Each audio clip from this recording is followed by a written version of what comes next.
yes, with that, I would like to welcome.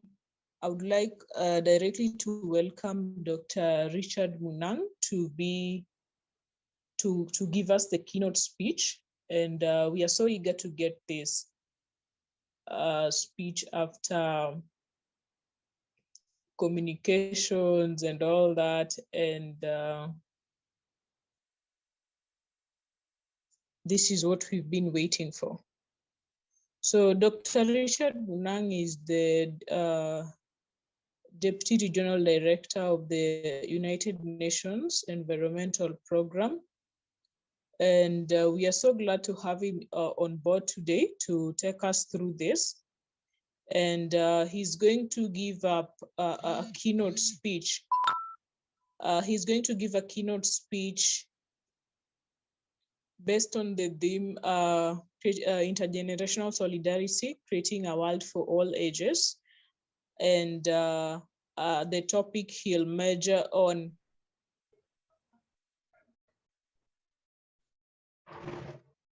unlocking Africa growth amidst emergencies, and the place and space for you. We are happy to have you, so welcome. Yeah, thank you very much. Can you guys hear me? Yes, we can hear you. Yeah, excellent. It's a great pleasure to join all of you today to have this wonderful conversation because today, like any other day, is your day for this timely event. And so all of you who are listening in from across the world, this is a day in which we are supposed to put things in perspective as they should be without sugarcoating anything, because the world in which we are in today need practical and realistic approaches to be able to turn challenges to opportunities. And to the young people who are at the heart of everything in the African continent and across the world, on this special day, we commemorate the 22nd edition of the International Youth Day, which was first celebrated at the turn of the millennium in 2000. But what makes this day special is a big question we must answer. A story is told of a rich, powerful man who organized a party and invited all his special friends. As expected, he spent a fortune to organize the best food, the best drinks, and entertainment for his would-be guest. On this day, he wore his best robes, ready to receive his guests. But to his disappointment, no one had arrived 30 minutes past the time. Worried, he asked his chiefs to follow up with the guests, and to his dismay, all his special friends had declined his invitation because of some other matters they had to attend to. In anger, he ordered that his servants go out to the streets and invite every commoner to join him for his celebration. He was surprised at what a great day he had hosting an event for those who were not part of his friends. The moral of this metaphor that I've just given you today is simple.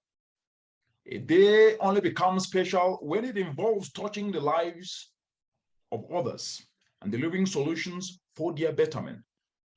My question to each and every one of you today who is listening in is very simple. How many lives have you touched through solutions for their betterment in the past year? A look down the memory of past youth days reveals a rich thematic focus, consistently focused on tapping youth for solutions that touch many lives. In the year 2001, the thematic focus was on addressing health and unemployment. As we speak today, less than 50% of Africans have access to the health care they need. Across the entire world, an average of 50% of people lack access to essential healthcare services. These are challenges we face today. Every year, about 100 million people are pushed into poverty due to having to pay for necessary healthcare out of their pockets on unemployment. While Africa, the youngest continent, has 60% of its unemployed being youthful, this statistic is not static. While in 2015, 1/3 of Africa's then 420 million young people between the ages of 15 and 35 years old were unemployed. Today, 7 years later, many of them, having moved out of the youth age bracket, are still struggling. Fast forward to 2016, just 1 year after the promulgation of the Sustainable Development Goals, the Youth Day theme that was on that year was on paving the way to achieving the Sustainable Development Goals. As we speak today, nearly 7 years later, Africa is only halfway towards achieving the Sustainable Development Goals and targets by 2030, and most African are at risk of not achieving the Sustainable Development Goals. In 2017, the theme was youth peace building, but across the globe as we speak today, conflicts seem to be springing up in the most unlikely places. In 2019, the theme was on transforming education. However, even before the COVID-19 pandemic that shortened learning systems globally, the state of education globally was already in crisis. In low and middle income countries, the share of children living in learning poverty was already over 50%. The COVID-19 pandemic compounded this scenario by leaps, and it is estimated that the current generation of children could lose a combined total of $17 trillion in lifetime earnings, a 7 trillion increase compared to the pre-COVID-19 era. In 2021, the theme focused on transforming food systems through youth innovations for human and planetary health. However, as we speak today, about 1 in 3 people globally did not have access to adequate food in 2020, an increase of almost 220 million people in just 1 year. Close to 12% of the global population was severely food insecure in 2020, representing 928 million people, 148 million more than in 2019. Distinguished colleagues, ladies and gentlemen, the reason for me putting this in perspective is for us not just to jump to talk about issues. We need to understand where we are coming from, because we are so used to this attitude of somehow jumping just to talk about issues, forgetting where we're coming from. And if you forget where you're coming from, you cannot be able to make transformational progress.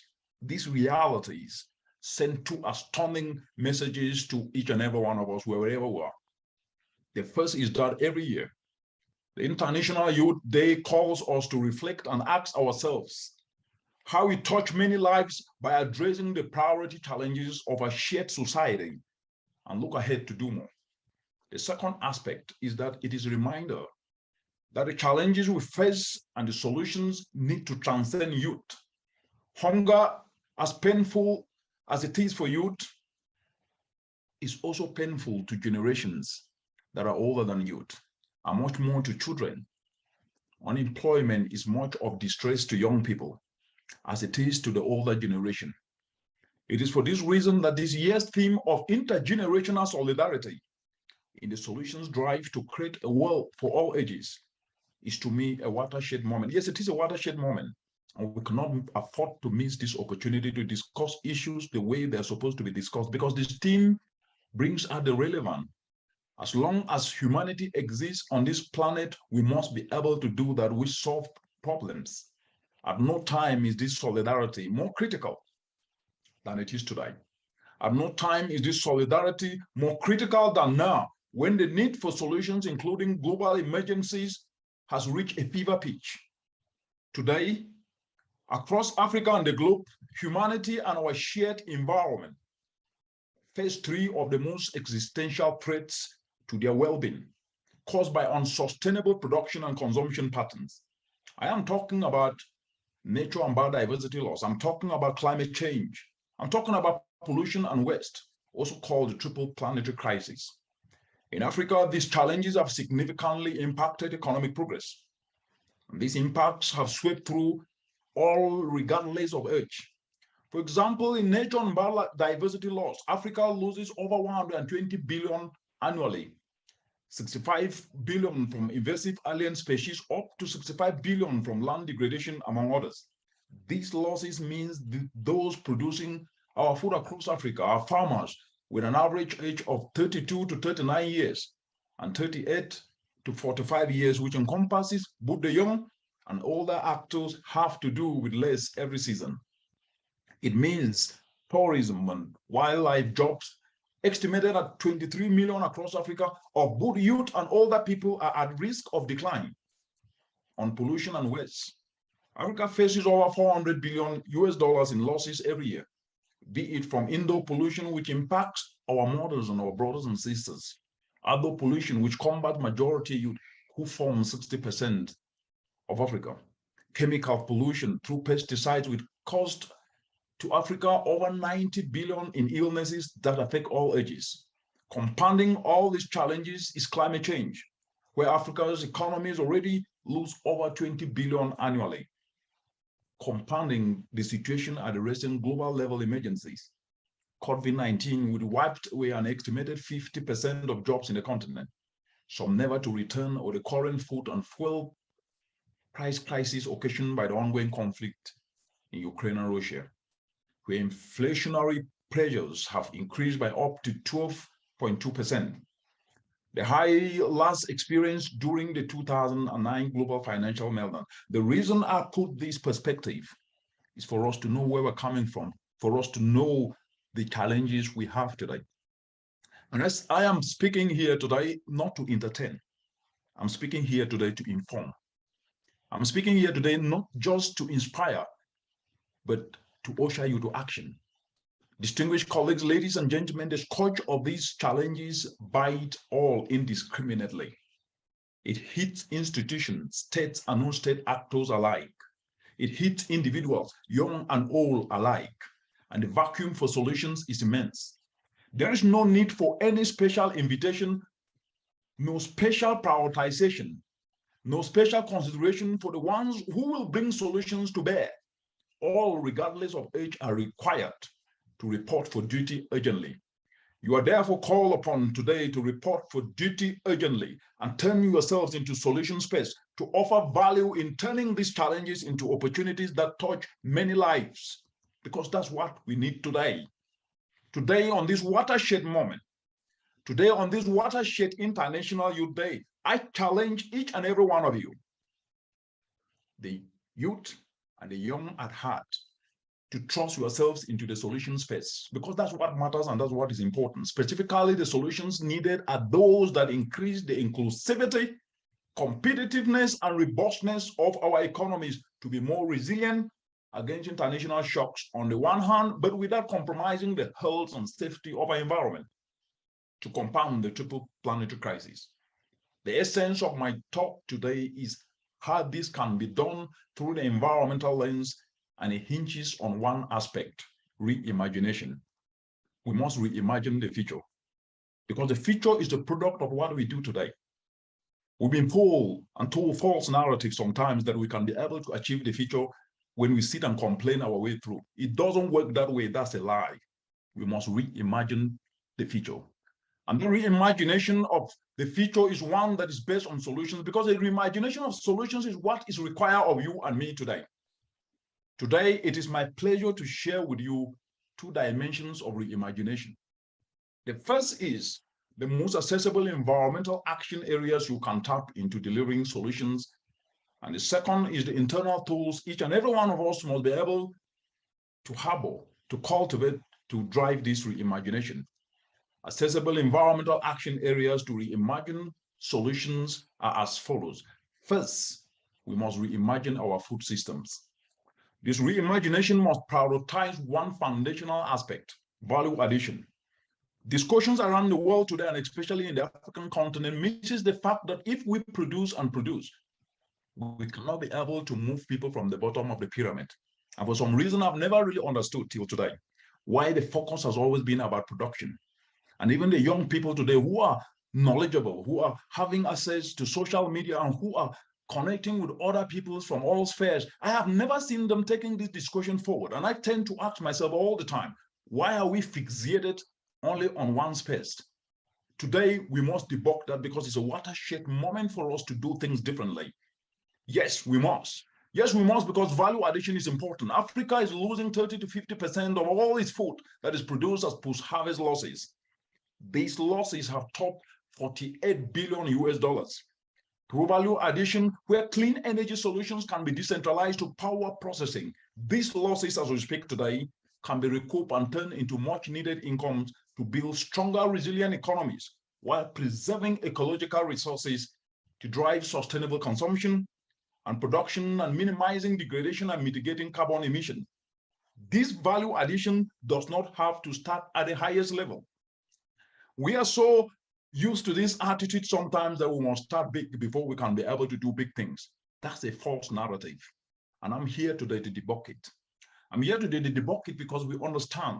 And from our work, we have tested this and we've used empirical data from communities to show that decentralizing simple solar dryers among informal food traders who supply up to 90% of Africa's food to enable them to dehydrate perishables and increase shelf life has been proven capable of increasing earnings up to 30 times, and at the same time reducing post-harvest losses while simultaneously mitigating over 200,000 tons of carbon dioxide compared to an alternative fossil fuel value addition solution. Delivering this solution stands to unlock enterprise opportunities that you as young people must urgently tap through your enterprising actions. That takes me to a second aspect we must reimagine in the continent today, which is energy systems. Yes, we talk about energy as if we cannot be able to do something about it. While there have been many discussions about tapping Africa's natural gas potential as part of solutions to addressing the global energy crisis, data shows that Africa's best chance at bridging this energy gap in a cost-effective and inclusive way is with clean energy. While investing $25 billion each year can usher the continent into modern and affordable clean energy in a decade, building just one new natural gas terminal will take the same amount in a year. Here, the focus should be on decentralized energy systems such as solar mini-grids, built as the cheapest way to electrify rural Africa.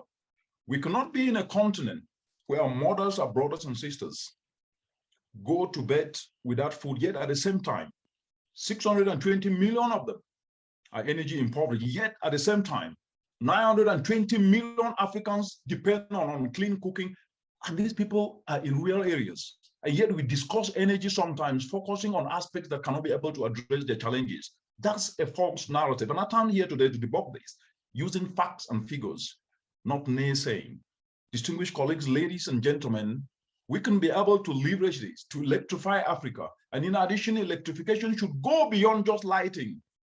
It cannot just be about lighting, but it must be able to prioritize powering income generating opportunities, especially agro value addition, to add value and unlock enterprise opportunities from value addition that will enable communities to afford lighting. For example, a very practical example is to buy a light bulb, people will need income sources. And powering enterprises is very critical. Beyond electrification, therefore, is cooking, solutions where waste recovery to clean cooking can save an average household in Africa nearly 3 times more compared to using charcoal, which is currently the default option. Already firewood and charcoal provides an average of over 80% of domestic cooking in the continent. But this also represents a market estimated at about $20 billion annually. This is a ready market for such clean cooking alternatives. The current low briquette availability in the continent means that you, the youth, must learn how to make briquettes. It's easy. Go to YouTube and learn. Diversify your opportunities and solve a problem in the community. We cannot always sit anytime and blame government when we have accessible solutions that we can be able to make. I'm here today to speak the truth, not to be able just to impress, but at the same time, tell you what you need to hear, not what you want to hear. Because as we speak today, we cannot allow abnormality to be normalized, because that's a false narrative and that's not doing justice to the over 620 million Africans who are energy impoverished. That's not doing justice to our mothers and brothers and sisters who choke because of indoor pollution, when an alternative like simple briquettes that can be made from waste can actually reduce this. That responsibility rests on our shoulders. Yes, it does. And today we must be able to usher ourselves to action and ensure that at least we move forward, knowing that we can be able to turn these challenges and ensure that we can turn waste to briquettes to replace and reshape these narratives that we cannot be able to do it. And that takes me to the third point, we must reimagine transport. The global smart transportation market size is projected to grow from 94.5 billion in 2020 to 156.5 billion in just 3 years from today. A compound annual growth rate of about 10%. Africa is among the interest areas. Young people have an opportunity to tap by bridging specific gaps. First, most of the focus is on urban transportation. However, the most significant gap that needs to be closed, especially a market gap, is reimagining clean transport solutions to link agro production areas to markets. And this will be a real winner. The other is sustainable transport infrastructure by transitioning from energy-intensive concrete roads to roads built from plastic paving tires. As the push to beat plastic pollution gathers steam, so will opportunities in circularity in the plastic waste sector, and making paving roads material from plastic waste will be one such accessible area. And that takes me to the fourth point. We must reimagine finance. And this aspect, I will pause here a little bit. Finance is an aspect that sometimes it's emotive, but sometimes we have reduced our thinking only to about finance standing for resources. It's a lie. The biggest resource you have is your skill. And I'll get to that. But finance still, very important. Yes, we need finance. But which kind of finance do we need? Do we need impact at scale or finance at scale? And if we have finance, what is the guarantee that impact at scale will happen? Distinguished colleagues, ladies and gentlemen, I'm debunking myths here today. That's what you guys need to hear. Finance is important, but we must reimagine it. The above product lines I've mentioned, from food security to energy to transport systems, will need to tap a financially viable market gap. This is the informal sector. Africa is pretty much a real continent. We cannot discuss Africa and always try to benchmark with other parts of the world. Yes, of course, best practices and lessons need to be learned, but you can only contextualize solutions within the context of reality. You cannot be able to pretend around that. Africa's informal sector engages over 80% of the population, including up to 80% of youth. However, engaging the financial structures is critical to reaching them in a low-risk way. Currently, only about 5 to 25% of African households have a relationship with formal financial institutions. These are facts. But up to 90% of these informal sector actors are members of a local communal cooperative. In East Africa, they call them chamas. In West Africa, they call them jangis. In Cameroon, where I come from, they call them tontings, etc. In addition, the potential for enterprise growth by this informal sector represents an over $300 billion US lending gap that remains untapped by formal financial institutions because of perceived high risk. As young people listening to me today, your solutions will need to tap into this lucrative market. And doing so will require that you engage them through local cooperatives. Being members of these local cooperatives will enable you listening to me today to not only generate capital to finance your ideas affordably and through accessible instruments, but also allow you to tap into your would-be market. The informal sector is your would-be market in a financially low risk and accountable way.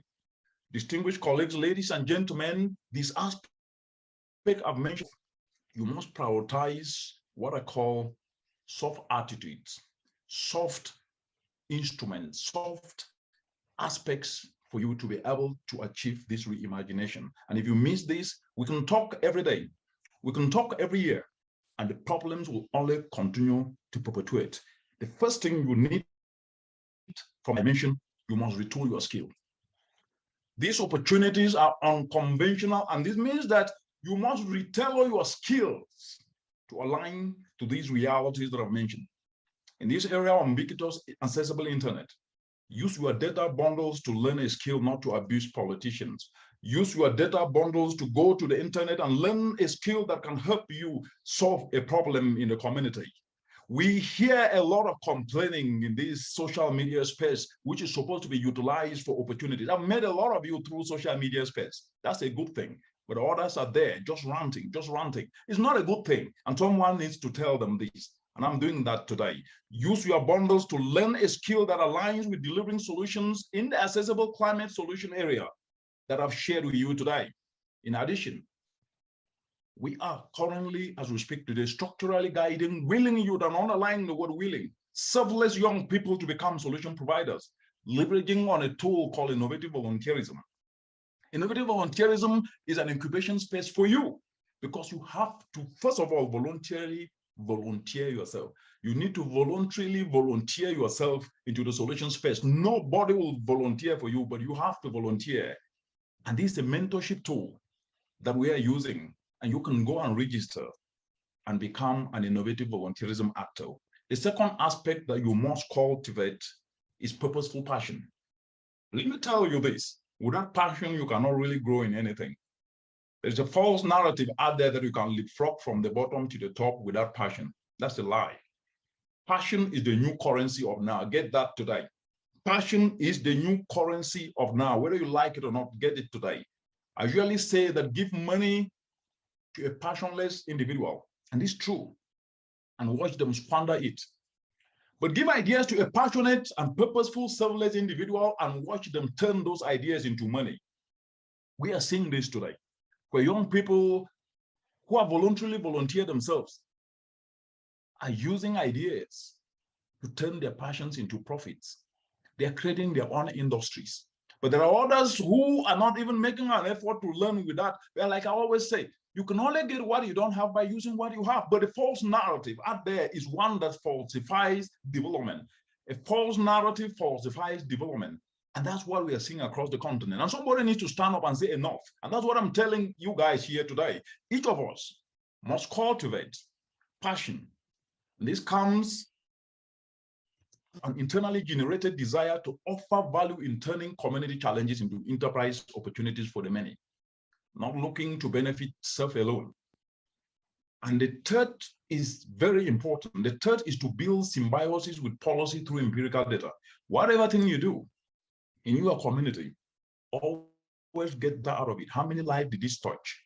What were the inequities that were generated, good for yourself and for the community? People's lives change.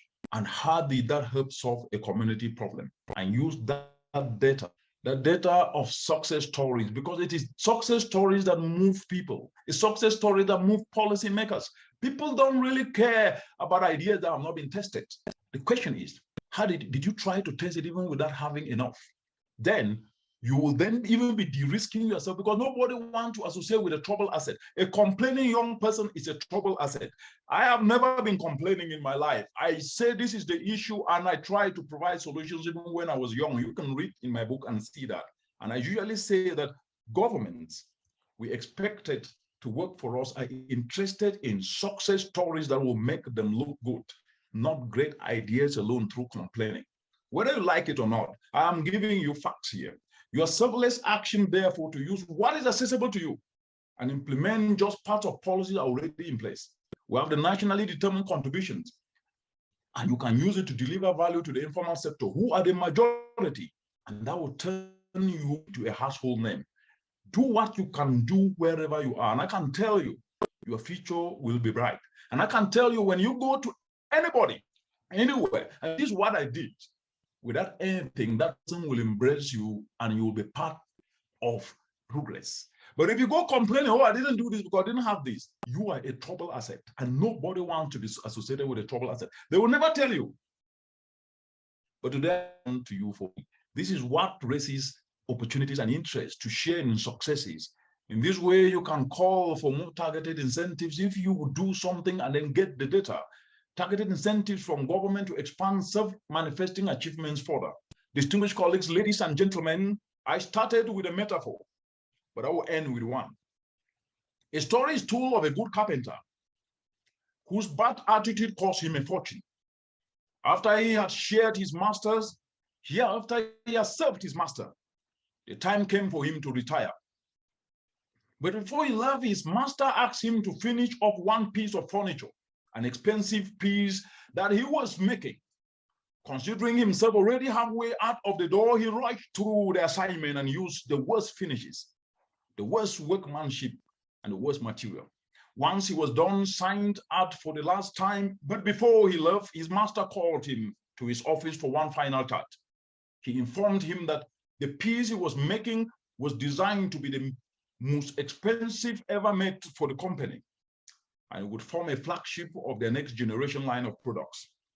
The board workers stared blindly at his boss, not knowing how this would concern him, but was to his senses when the boss informed him that the company had decided to gift him this piece of furniture for his service to the company. What a blow it ended up being for the worker. He had the opportunity to put in his best, to put the best workmanship, the best material and finishes, and he did not, instead thinking that there was nothing left for his benefit in the company. What a loss it ended up being for him. The moral of this story is simple. Always be consistent in what you do. Always work with passion, applying your best in anything you do. Always look at how what you are doing is impacting the lives of many beyond your immediate family. If you forget everything else, do not forget this lesson and you will go far. Thank you.